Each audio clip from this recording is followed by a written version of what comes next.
दोस्तों, स्वागत है आप सभी का आपके YouTube चैनल एसएससी यूनिवर्स में। आज की वीडियो में हम पढ़ेंगे मुगल वंश के बारे में, जिसका शासनकाल शुरू होता है 1526 में और जिसका अंत माना जाता है 1857 में। दोस्तों, इस वीडियो में हम पढ़ेंगे सबसे पहले मुगल वंश के संस्थापक बाबर के बारे में, जो 1526 में भारत पर आक्रमण करता है और यहाँ पर शासन करता है और 1530 में इसकी मृत्यु हो जाती है। सर्वप्रथम दोस्तों, जैसा कि मैंने अभी आपको बताया कि यह मुगल वंश का संस्थापक था और इसका जन्म 14 फरवरी 1483 में फरगना तुर्की में हुआ। दोस्तों, 11 वर्ष की उम्र में इसके पिता की मृत्यु हो जाने के कारण यह शासन पर बैठता है या राजगद्दी संभालता है और 1502 में सर ए पुल का युद्ध भी लड़ता है। दोस्तों, 11 वर्ष की उम्र में शासक बनने के बाद इसे इधर उधर भटकना पड़ता है, क्योंकि जो इसके चाचा थे और कजन थे वो इसके शासन को हथियाने में लग जाते हैं, जिसके कारण इसको इधर उधर भागना पड़ता है और अपना गद्दी के पीछे या उसे लेने के लिए इसे काफ़ी ज़्यादा मेहनत करनी पड़ती है। दोस्तों, 1502 में यह सर ए पुल का युद्ध लड़ता है, जो बाबर और शैबानी खां के बीच में लड़ा जाता है। दोस्तों, यह एकमात्र ऐसा युद्ध था जिसमें बाबर की पराजय होती है या बाबर को हार का सामना करना पड़ता है। अगर आपसे परीक्षा में या एग्ज़ाम में यह प्रश्न पूछा जाए कि एकमात्र ऐसा युद्ध जिसमें बाबर की हार हुई, तो दोस्तों वह होगा 1502 में सर ए पुल का युद्ध, और जो बाबर और शैबानी खां के बीच में हुआ था। दोस्तों, इस युद्ध के बाद बाबर को हारने के बाद मजबूरन अफ़गानिस्तान की तरफ जाना पड़ता है और 1504 में बाबर काबुल और कंधार पर अधिकार कर लेता है। काबुल और कंधार पर अधिकार करने के बाद यह काबुल को अपनी राजधानी बनाता है और दोस्तों कुछ समय के बाद यह अपने आप को एक स्टेबल रूलर या एक स्थिर शासक मानने लग जाता है, जिसके कारण यह बादशाह और पादशाह की उपाधि भी धारण करता है। दोस्तों, जैसा कि मैंने आपको अभी बताया कि यह काबुल और कंधार पर अधिकार कर लेता है, तो इसका नया राज्य होता है और यह काफ़ी आर्थिक तंगी का भी सामना कर रहा होता है और अपनी आर्थिक तंगी को दूर करने के कारण ही यह हिंदुस्तान पर या हमारे भारत पर समय समय पर आक्रमण करने लग जाता है और लूटपाट कर वहाँ की संपत्ति से अपनी आर्थिक तंगी को दूर करता है। दोस्तों, सर्वप्रथम 1519 में बाजौर के बिहरागढ़ किले पर यह तोप व बारूदों के साथ भारत पर हमला करता है। परीक्षा में पूछा जाता है कि सर्वप्रथम भारत में तोप व बारूद का इस्तेमाल किस हमले में हुआ, तो दोस्तों यह हमला बाबर के द्वारा किया, जिसमें तोप व बारूदों का इस्तेमाल किया गया और यह 1519 में बाजौर के बिहरागढ़ किले पर हुआ था। दोस्तों, इसी के साथ पढ़ते हैं आगे।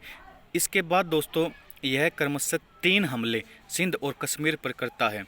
अभी तक दोस्तों बाबर का कोई भी ऐसी मनोदशा नहीं थी या कोई भी इच्छा नहीं थी भारत पर अधिकार करने की या यहाँ पर शासन करने की। यह अभी तक लूटपाट करता है और दोबारा अपने राज्य में चला जाता है। लेकिन इसी के साथ दोस्तों इसका जो 5वां आक्रमण होता है, जो पानीपत की लड़ाई थी, जो काफ़ी महत्वपूर्ण भी है परीक्षा की दृष्टि से, वह घटित होती है, जो 21 अप्रैल 1526 को होती है। दोस्तों, पानीपत की लड़ाई में इब्राहिम लोदी और बाबर दोनों के बीच में युद्ध होता है और इसमें बाबर की जीत होती है और इब्राहिम लोदी को हार का सामना करना पड़ता है। दोस्तों, यह युद्ध तुलगमा युद्ध नीति के साथ किया जाता है। आपसे अगर परीक्षा में यह पूछा जाए कि पानीपत की लड़ाई में बाबर ने किस युद्ध की नीति का इस्तेमाल किया था, तो दोस्तों आपका उत्तर होगा तुलगमा युद्ध नीति का। और इसके तोपची कौन थे, तो दोस्तों मुस्तफ़ा खान और उस्ताद अली खान इसके तोपची थे। दोस्तों, भारी मात्रा में बाबर ने इस युद्ध में गोला और बारूद का प्रयोग किया और जैसा कि आप सभी जानते हैं कि उस समय तक भारत में कोई भी किसी तरह से तोप और बारूद का इस्तेमाल करना नहीं जानता था और न ही इन्होंने इसे कभी देखा था। तो इसलिए माना जाता है कि संख्या में कम होने के बावजूद भी बाबर इस लड़ाई को जीत जाता है। दोस्तों, यह लड़ाई को जीतने के बाद आगरा को अपनी राजधानी बनाता है और आगरा को राजधानी बनाने के बाद 1527 में यह युद्ध लड़ता है खानवा का। दोस्तों, यह खानवा का युद्ध लड़ता है और इस खानवा के युद्ध में यह 1527 में पराजय करता है या हरा देता है राणा सांगा को, और राणा सांगा को हराने के बाद यह सर्वप्रथम भारत में आकर जिहाद का नारा देता है। या युद्ध के दौरान जिहाद के नारों के साथ यह अपने साथियों या सैनिकों का मनोबल बढ़ाता है। तो अगर आपसे परीक्षा में पूछा जाए कि जिहाद का नारा कब दिया गया, तो दोस्तों 1527 में खानवा के युद्ध में बाबर के द्वारा जिहाद का नारा दिया गया। इसके बाद दोस्तों 1528 में यानी कि चंदेरी का युद्ध लड़ा जाता है 1528 में, और 1527 में खानवा के युद्ध के बाद यह गाजी की उपाधि भी धारण करता है। दोस्तों 1528 में चंदेरी का युद्ध बाबर और मेदिनी राय के बीच में लड़ा जाता है। इस युद्ध में दोस्तों मेदिनी राय हार जाता है और बाबर जीत जाता है। यह परीक्षा दृष्टि से काफ़ी महत्वपूर्ण है जो बाबर के द्वारा ये तीनों युद्ध लड़े गए, और आपसे 1529 में घाघरा के युद्ध के बारे में भी पूछा जाता है। दोस्तों जो 1529 में घाघरा का युद्ध हुआ यह बाबर और अफगान्स यानी कि महमूद लोधी के बीच में लड़ा गया। इसमें दोस्तों बाबर जीत जाता है और महमूद लोधी को हार का सामना करना पड़ता है। और दोस्तों इस युद्ध में बाबर खुद भी बहुत ज़्यादा घायल हो जाता है, जिसके कारण वह रिकवरी नहीं कर पाता और अपनी इच्छा के अनुसार वह काबुल में अपना अंतिम समय बिताता है।